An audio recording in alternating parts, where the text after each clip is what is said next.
What's going on, everybody? Welcome back to TTB Ravens Media, bringing you Ravens content every single day. And this is, of course, the Trust the Bank podcast. So if you're watching this on YouTube and you want to hear, the segments of us talking about players to look out for in preseason, offense and defense, both of those are already up on podcast platforms, Spotify, Apple Podcasts, wherever you listen.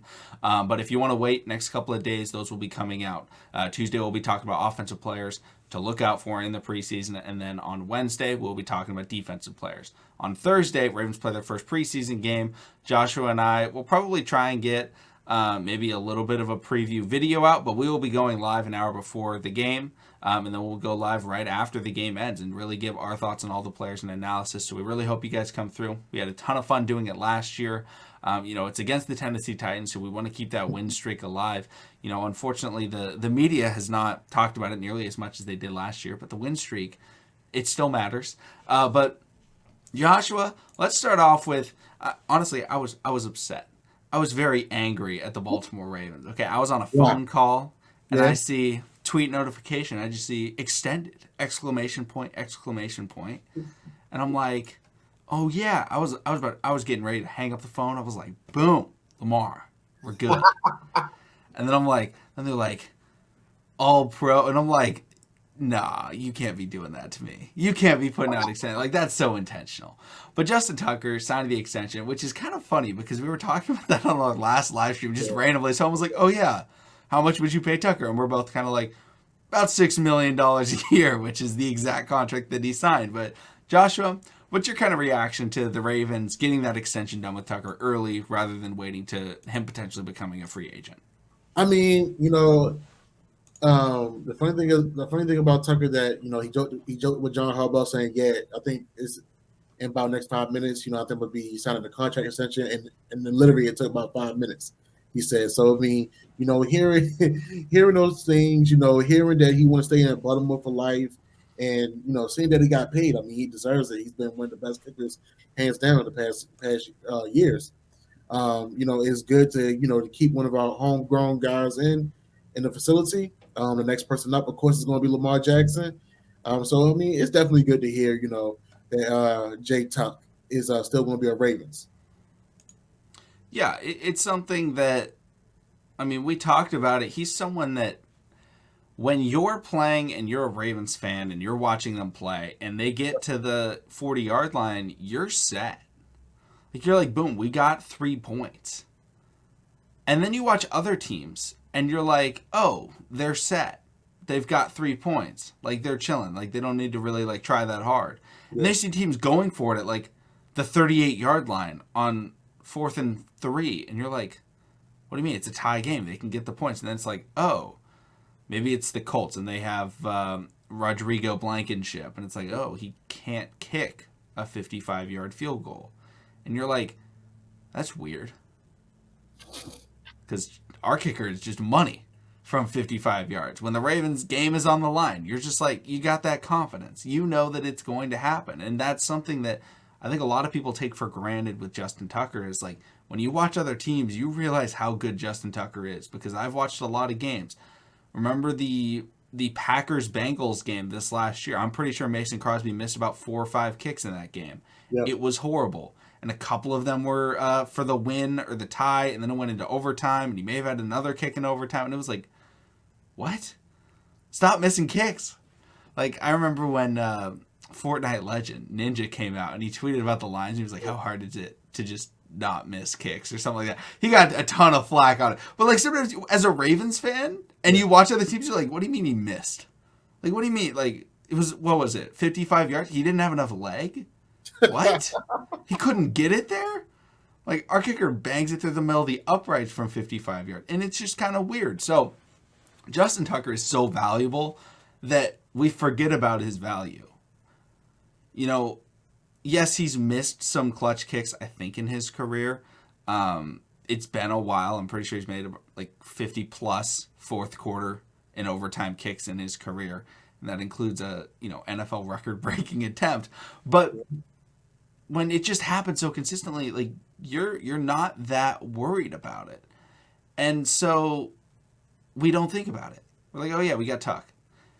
That value is, I mean, I said that I would maybe pay up to $10 million. I think that was the number that I was like, okay, that's the max. Like, he won't request that because that's not what kickers get paid, but that's his value.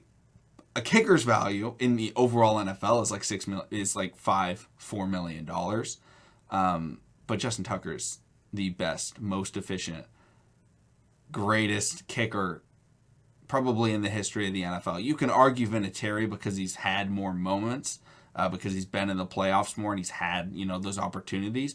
But Justin Tucker is the most accurate. He also has the longest field goal kick. He's one of the most accurate deep kickers. He's got maybe the biggest leg of all kickers in history. Like, he's the guy. Like, he's got consistency. I mean, like you said, granted, you don't want your kicker to win you the game. You don't want to win the game by field goals. But hey, being a Ravens fan, you take points by any means necessary. And if if I got a Matt Stover, if I got a Justin Tucker, and if you can get me 3 every time I can get down the red zone, even when my team can't get in the end zone, hey, by all means, we're gonna keep on working. So like you said, man, Justin Tucker, he's played a great deal to the Ravens' success and to this organization, and he's literally still a corner piece. And is he still one of the only guys part of that Super Bowl team? He may be the only guy from the Super Bowl team because Cook retired. Yeah. And I think Cook was the only other guy. So you got to keep somebody around, Yeah. And something about him that's just like always been kind of interesting to me is that like he's still super humble about it. And I think that's part of the mentality that the Ravens are looking for. Like, they've got superstars. It's very clear they have superstars. There was a year where Justin Tucker should have been in the MVP conversation because Joe Flacco and the Ravens offense could not put a touchdown together in the red zone, but they kept winning. And it was like, how'd they win? Tucker hit 4 field goals. Maybe they scored 1 touchdown. And you're like, what the heck? How did they win? Oh, it was 17, or it was 18, or it was 19 to 14. And you're like, what the? Yeah. What did Tucker do? Oh, he made 4 for 4. And you're like, oh, okay, there you go. And so he's just been that guy throughout his entire career. It doesn't look like there's been any regression. His leg isn't reducing. And I like that it is still a relatively short contract. With a kicker, you don't want to sign him to a 12-year deal. I'm fine with extending him every couple of years. That's how the Ravens been doing it. They're just like, hey, Tucker, you want like a quick extension? And he goes in. And like you said, it was really quick. He just goes in and he's like, am I re-signed? And they're like, here's your offer. And he's like, sweet, I'm the highest paid. Boom, puts it in his pocket, walks back out onto the practice field because he knows his worth. He knows he's the most valuable kicker. He's paid as the highest paid kicker. And he just wants to go out there and he wants to work and he wants to win. The Ravens haven't had issues with that. And that's why it's working so well for them, in that kicking department. Absolutely. The other news today from the Ravens is that J.K. Dobbins is back, activated from the physically unable to perform list. J.K. Dobbins gets his, I don't know, he put up a little wave today. Maybe that was to the NFL insiders that were kind of, that he was going after because when they came out and they were like, well, he's on the PUP list, may not be able to go week 1. And he was like, what are you talking about? Right. I am I don't know where you get your information, but he's like, I am most definitely not going to be on the PUP list week 1. And he's gotten off the PUP list in, I don't know, what's it been, a week since that happened? Maybe a little bit more than a week, but like very quickly. And he's off the PUP before preseason even starts. So, I mean, that's something that I love to see. And personally, I know you're going to disagree with this, Joshua. I want to see him week 1. Because when you look back at it, the best rushing season of this century, I have to say of this century, because O.J. Simpson in whatever year he did it when he ran for like 148 yards a game, that's the best. But Adrian Peterson came off of a serious injury, and then the next year he came out and he put up 2,000 yards. That's because Adrian Peterson is all about work. And he is all about effort and he's all about drive. And he was like, I'm going to get back and I'm going to be the best. I see that mentality in J.K. Dobbins. There's a lot of people that don't have that mentality. They're like, okay, I'm going to wait to recover. Like Ben Simmons, right? Ben Simmons in the NBA, he's just like, I'm just going to wait to recover. When I'm healthy, I'll step out onto the field. J.K. Dobbins is like, leg, if you don't get healthy, you're gonna regret it. Like I swear, like he is trying to work his tail off because he knows if he gets out there before Gus Edwards and he starts dominating, like we know he can. He came in his rookie year. I felt he was the best rookie running back in the NFL. Yeah. That includes Jonathan Taylor, who a lot of people wrongly say that he's the best running back in the NFL, but a lot of people still say it. He was better than him. More yards per carry, less opportunities, and he was dominant every time he touched the ball for the Ravens. And if he gets out there with just Lamar Jackson, he has backups, obviously. Maybe it's Nate McCrary or Mike Davis or whatever it is. He's going to look like a star. And that is going to allow him to get more carries even when Gus comes back. I think that's valuable to the Ravens, is that early recognition that JK's the guy. I didn't want to re-sign Gus Edwards. I'm fine. I like Gus Edwards. I think he's a good running back. I have no problems with him being on the team. But I didn't want to re-sign him because I felt we could get a guy like a J.K. Dobbins to come in and be our number one running back with Lamar Jackson, and then have like an okay running back core that the Ravens bring out of undrafted players and things like that. J.K. Dobbins, I think, will solidify himself as the clear number one running back this year. And if he doesn't do that by like the first couple of weeks, it's going to be difficult because him and Gus may come back at a similar time all of a sudden. And they're like, okay, let's throw you in evenly. And then it takes a little bit. That's my thought on it. But Joshua, I know you're going to have a different take on it.